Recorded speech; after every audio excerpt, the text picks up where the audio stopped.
అందరికీ నమస్కారమండి. ఈరోజు మనం సోమంచి ఉషారాణి గారు రచించిన అక్రమ శిక్షణ అనే ఓ చక్కటి కథను విందాం. ఇక కథలోకి వెళ్దాం. క్రమశిక్షణ క్రమశిక్షణ క్రమశిక్షణ. ఏమిటమ్మా క్రమశిక్షణ? అది క్రమశిక్షణ కాదు, అక్రమ శిక్షణ.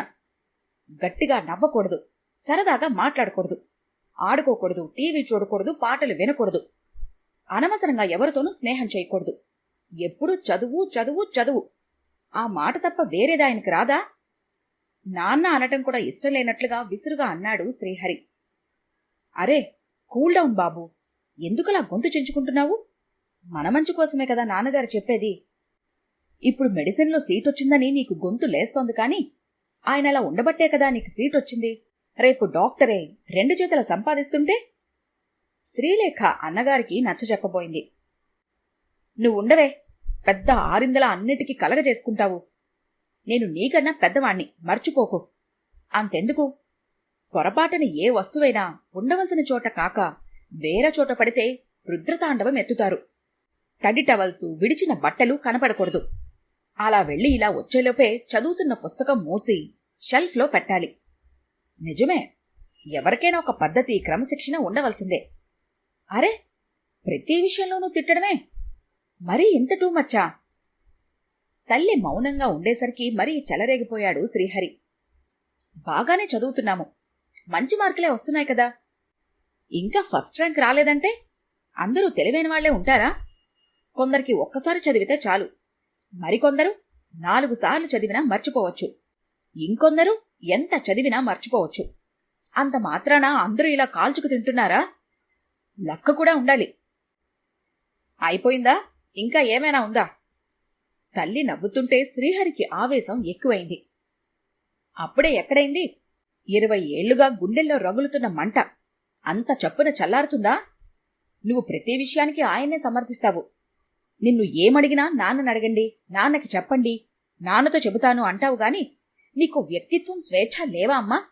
అసలు నువ్వు పోస్ట్ గ్రాడ్యుయేట్వేనా? అన్నయ్య, అమ్మనే ఎదిరిస్తావా? నిన్ను కలగజేసుకోవద్దన్నానా? ఉన్న విషయం చెప్పటం, ఎదిరించటం ఎలా అవుతుంది? నిజం ఎప్పుడు చేదుగానే ఉంటుంది. మా ఫ్రెండ్స్ అందరూ హాయిగా నవ్వుతూ తుళ్ళుతూ సినిమాలకు, షికార్లకు తిరుగుతారు. మేం మాత్రం అలా తిరగకూడదు. ఏమన్నా అంటే పగలు రాత్రి ఆయన మీకోసం కష్టపడుతున్నారు అంటావు. అందరి తల్లిదండ్రులు కష్టపడటం లేదా? అలాగని అందరూ అడుగడుక్కి ఆంక్షలు పెడుతున్నారా? మేము పెద్దవాళ్ళమయ్యాము, మాకు మంచి చెడు విచక్షణ తెలుసు. అవసరమైతే ఇంటి పనులు, బయట పనులు చేస్తూనే ఉన్నాము. స్టేట్ ర్యాంక్ రాకపోయినా మంచి ర్యాంకే వచ్చింది. ఇంత కష్టపడి చదువుతున్నా ఇంకా చదువు చదువు అని పోరితే చదవాలనిపించదు సరికదా, పిచ్చెక్కుతుంది. చదువు కన్నా సంస్కారం ముఖ్యం. మీ నాన్నగారినే తప్పు పట్టేంత గొప్పవాడవయ్యావా? సుధా సీరియస్గా అంది. ఈ మాటలు నా చిన్నప్పటి నుంచి విని విని తల బొప్పి కట్టింది. మీ ఆయనకి మాత్రం చదువే ముఖ్యం, ఈసడింపుగా అన్నాడు. హరి అంటూ గట్టిగా అరిచింది సుధా. తండ్రన్న గౌరవం లేకుండా మీ ఆయన అని ఏసడించుకోవడం క్షమించలేకపోయింది. అవునరా, నేను చిన్నప్పటినుంచి చెబుతూనే ఉన్నాను. ఏం లాభం? నీ బుర్రకి ఎక్కితేనా? నీ చదువు, సంస్కారం, మా క్రమశిక్షణ, గురువుల బోధన పెద్దల్ని ఎదిరించమని నేర్పాయా? రేపు మీరు గొప్పవాళ్లయ్యాక మీకు పిల్లలు పుట్టి వాళ్లు అభివృద్ధిలోకి రావాలని నువ్వు కోరుకున్నప్పుడు కాని నాన్నగారి విలువ తెలీదు. ఏ తల్లిదండ్రులైనా కోరుకునేది బిడ్డల బంగారు భవిష్యత్తే. మేం పెద్ద చదువులు చదివి పెద్ద ఉద్యోగస్తులమైతే కట్నం బాగా వస్తుందనేగా వ్యంగ్యంగా అన్నాడు శ్రీహరి. హరి, నువ్విన్నాళ్ళు అమాయకుడివి, బుద్ధివంతుడివి అనుకున్నాను. నీ మనసులో మా మీద ఇంత దురభిప్రాయం నీలో పెరుగుతుందని ఊహించలేదు. మనుషుల మనస్తత్వాన్ని అర్థం చేసుకుని ఉంటావు అనుకున్నాను కాని అపార్థం చేసుకుంటావు అనుకోలేదు. నీకు మీ తాతగారి గురించి చెప్పాలి. మీ నాన్నగారి పద్ధతి టూ మచ్ అన్నావు.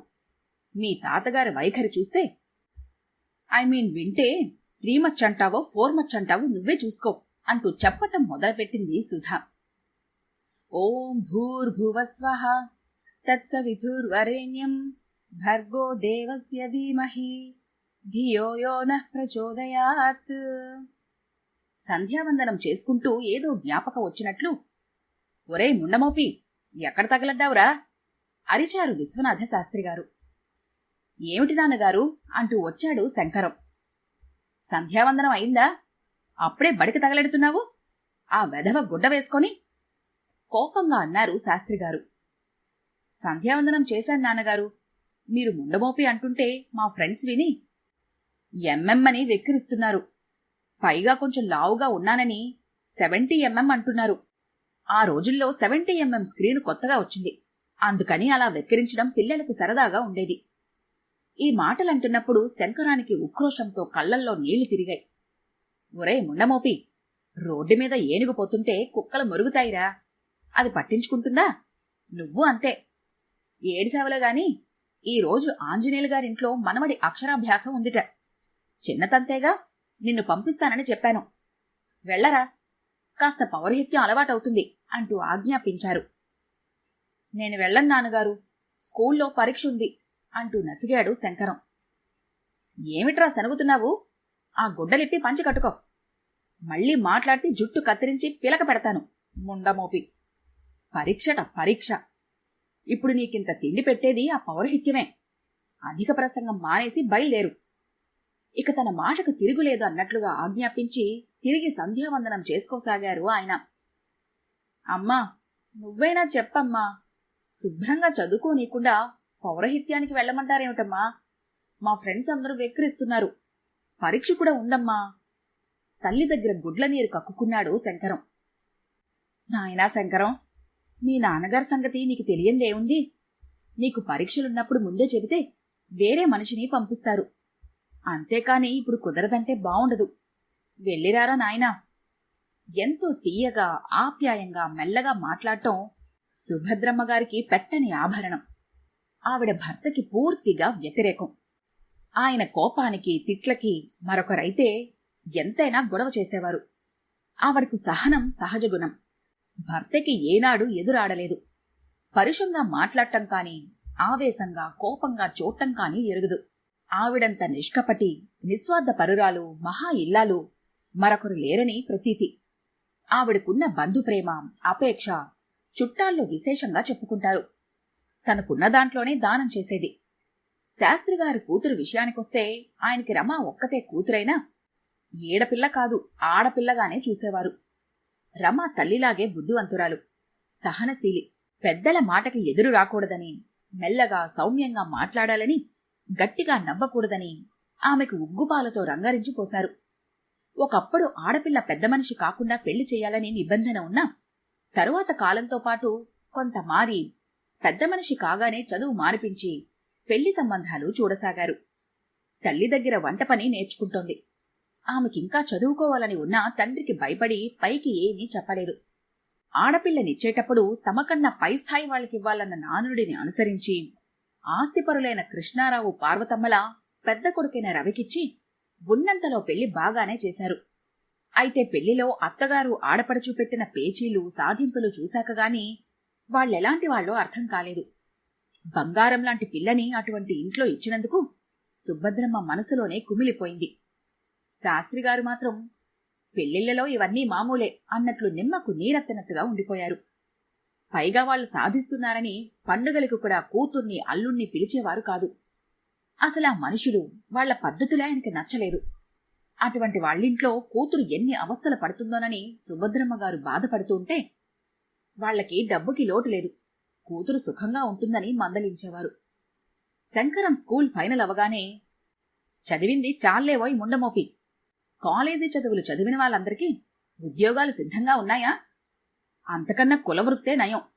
ఇంత తిండి పెడుతుంది, లేకపోతే దేనికి కొరగాకుండా పోతావు. మా కాలంలో పెద్దవాళ్లు ఎలా చెబితే అలా విన్నాం కాని ఇలా ఎదురు సమాధానాలు చెప్పలేదు. విశ్వనాథం గారి కేకలకు శంకరం బిక్కముఖం వేశాడు. అతనికి ఉక్రోషం, అభిమానం, ఆవేశం ఒకదానితో ఒకటి పోటీ పడ్డాయి. నాన్నగారు, నాకీ వృత్తి ఇష్టం లేదు, బాగా చదువుకొని ఏదైనా ఉద్యోగం చేస్తాను అనే సాహసం లేదు అతనికి. నిజానికి ఆ రోజుల్లో నిరుద్యోగ సమస్య అంతగా లేదు. తల్లికి చెప్పినా ప్రయోజనం లేదని తెలుసతనికి.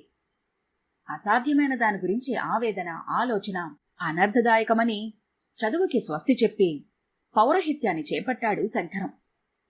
పండితపుత్ర పరమశుద్ధ అన్నదెవరో కాని అది అందరి విషయంలోని నిజం కాదని నిరూపించాడు శంకరం. తండ్రిని మించిన తనయుడు అనిపించుకున్నాడు. పుత్రోత్సాహము తండ్రికి అన్న పద్యాన్ని నిజం చేసిన శాస్త్రిగారు తన ఆనందాన్ని ఎక్కడా వ్యక్తపరచనివ్వలేదు. ఇంకా ఇలా అనాలి, అలా పలకాలి అని తప్పులెన్నేవారు. తల్లిదండ్రులు బిడ్డల్ని పొగిడితే క్షీణమని ఆయన ఉద్దేశం. చెప్పిన మాట వింటుంది, పనిపాటలు చేస్తుందని ఓ బడిపంతుల కూతుర్ని పెద్దగా చదువుకోకపోయినా శంకరంతో పెళ్లి జరిపించారు శాస్త్రిగారు. కాని కోడలు సత్యవతి గడుసుది. పెద్దా చిన్నా లేకుండా ఎంత మాటంటే అంత మాట అనేస్తుంది. పెళ్లి చేశాక ఎలాంటిదైనా తప్పదు కదా. సుభద్రమ్మగారు శాంతమూర్తి కనుక సర్దుకుపోయేది కాని మామ కోడలికి అన్నింటికీ భేటీయే. మామగారి దాష్టికాన్ని భరించలేక సత్య వేరుకాపురం పెడదామని శంకరాన్ని పోరినా అతడు అంగీకరించలేదు. చూడు సత్య, మా నాన్నగారి స్వభావమే అంత. ఆయనకి ఎంతమంది కొడుకులున్నారని వేరుకాపురం పెట్టటానికి? వాళ్ళని వదిలిపెట్టి వెళ్లటం అనే ప్రసక్తే లేదు. మరోసారి ఈ ప్రస్తావన నా దగ్గర తేవద్దు. కన్న తల్లిలా ఆదరించే అత్తగారు లభించటం నీ అదృష్టమని మాత్రం చెప్పగలను. శంకరం సౌమ్యంగా లాలనగా చెప్పిన తీరు సత్యకి భర్త మీద గౌరవం రెట్టింపై అన్నింటికీ సర్దుకుపోవటం అలవాటు చేసుకుంది. శాస్త్రిగారు తన మనవలు మనవరాళ్లు గట్టిగా ఏడవటం, అల్లరి, ఏ వస్తువైనా పాడు చేసినా సహించలేకపోయేవారు. వాళ్లని ఎప్పుడూ తిడుతూ కొడుతూ ఉండేవారు. వయసు పెరిగిన కొద్దీ కోపం చాదస్తం పెరిగాయే కాని తగ్గలేదు ఆయనకి. సత్య ఇటు పిల్లలకి అటు మామగారికి మధ్య నలిగిపోయేది. మనవల్లని కాన్వెంట్లో చేర్చినప్పుడు ఆయన చేసిన గొడవ ఇంత అంతా కాదు. తను కాలేజీలో చదువుకోకపోయినా పిల్లల్ని పెద్దగా చదివించాలన్న కోరికను తీర్చుకున్నాడు శంకరం. కొడుకిని ఇంజనీరు, కూతుర్ని పీజీ చదివించారు. ఆ కూతురే సుధా. అమ్మా, మీ తాతగారి స్వభావం నాన్నకెలా వచ్చింది? కూతురు సందేహానికి సుధా నవ్వుకుంది. రకరకాల మనుషులు, వాళ్ళ స్వభావాలు చెప్పడమే నా ఉద్దేశం. ఆ రోజుల్లో వాళ్ళు సర్దుకుపోయేవాళ్లు. ఇప్పటి తరం ఎదురు తిరుగుతున్నారు. కోపిస్టులు, శాడిస్టులు, దుర్మార్గులు, వ్యసనపరులు, ఇలా ఎన్నో రకాల మనస్తత్వాలు. అంత మాత్రాన తల్లిదండ్రులు బిడ్డల్ని, బిడ్డలు తల్లిదండ్రుల్ని, భార్యలు భర్తల్ని భరించుకుంటే మన కుటుంబ వ్యవస్థ కుంటుపడుతుంది. ఈ సమాజం, ఈ దేశం ఇలా ఉండదు. మా తాతగారి తిట్లకు, దెబ్బలకి చిన్నప్పుడు ఎంత ఏడ్చామో, బాధపడ్డామో మీకిప్పుడు చెప్పినా అర్థం కాదు. మా నాన్నగారి అత్తయ్యల్ని, మా అత్తయ్యని చదువు మానిపించటం తలుచుకుంటే నాకిప్పటికీ బాధగానే ఉంటుంది. కాని ఆ రోజుల్లో వాళ్ళు అది సహజంగానే భావించారు. బహుశా మా నాన్నమ్మంత కాకపోయినా ఆవిడ ఓర్పు, నిదానమే నాకు వచ్చాయేమో. మీ నాన్నగారికి నేను ఎదురు చెప్పను. అలాగే అన్నింటికీ సర్దుకుపోయే మనస్తత్వం అలవడింది. మీ నాన్నగారు ప్రతి పనికి తప్పు పట్టినా ఆయన తత్వం అంతేనని సరిపెట్టుకున్నాను కాబట్టే మా మధ్య అనురాగ బంధం ఇంకా తెగిపోలేదు. నా వ్యక్తిత్వాన్ని, స్వేచ్ఛని ఆయనేమీ కాదనలేదే. నేను ఉద్యోగం చేస్తానన్నా ఆయనేమీ వద్దనరు. కాని మా భవిష్యత్తే ముఖ్యమని భావించడమే కాక ఈ రోజుల్లో అవసరం లేని వాళ్ళు కూడా ఉద్యోగానికి ఎగబట్టం వలన నిరుద్యోగం ఇంతగా పెరిగిందని భావించడం వలననే నేను ఉద్యోగంలో చేరలేదు. పిల్లల్ని దండించడం నా స్వభావం కాదు కనుక మీకు తండ్రి భయం ఉంటేనేనా శ్రద్ధగా చదువుతారని, చెడ్డలవాట్లు కావనే భావించాను తప్ప అది వ్యక్తిత్వాన్ని కోల్పోవడమని నేను అనుకోలేదు. మీ నాన్నగారు అంత క్రమశిక్షణలో పెంచడం వలనే మీకు ర్యాంక్ వచ్చిందని, చెడు స్నేహాలు లేవని సంతోషిస్తావో, అక్రమ శిక్షణని నిందిస్తావో నీకే వదిలేస్తున్నాను. ఈ రోజుల్లో యువతంతా ఎలా ఉందో చూస్తూనే ఉన్నారుగా. చెడు స్నేహాలు, చెడు అలవాట్లతో వారి భవిష్యత్తునే నాశనం చేసుకుంటున్నారు అంటూ చెప్పటం ఆపింది సుధా. అమ్మా, నన్ను క్షమించమ్మా. నువ్వు చెప్పింది నిజమే. ఇంకెప్పుడు అలా మాట్లాడను. కన్నీళ్లు పెట్టుకుంటున్న కొడుకుని సుధా దగ్గరకు తీసుకుంటుంటే, అమ్మా, నాన్నగారి అక్రమ శిక్షణ వృధా పోలేదు అని శ్రీలేఖ నవ్వుతుంటే శ్రీహరి చెల్లెల్ని కొట్టబోయాడు. ఈ కథ కనుక మీకు నచ్చినట్లయితే లైక్ చేయండి, షేర్ చేయండి. మరిన్ని ఇంట్రెస్టింగ్ కథల కోసం మా ఛానల్ని తప్పకుండా సబ్స్క్రైబ్ చేసుకోండి.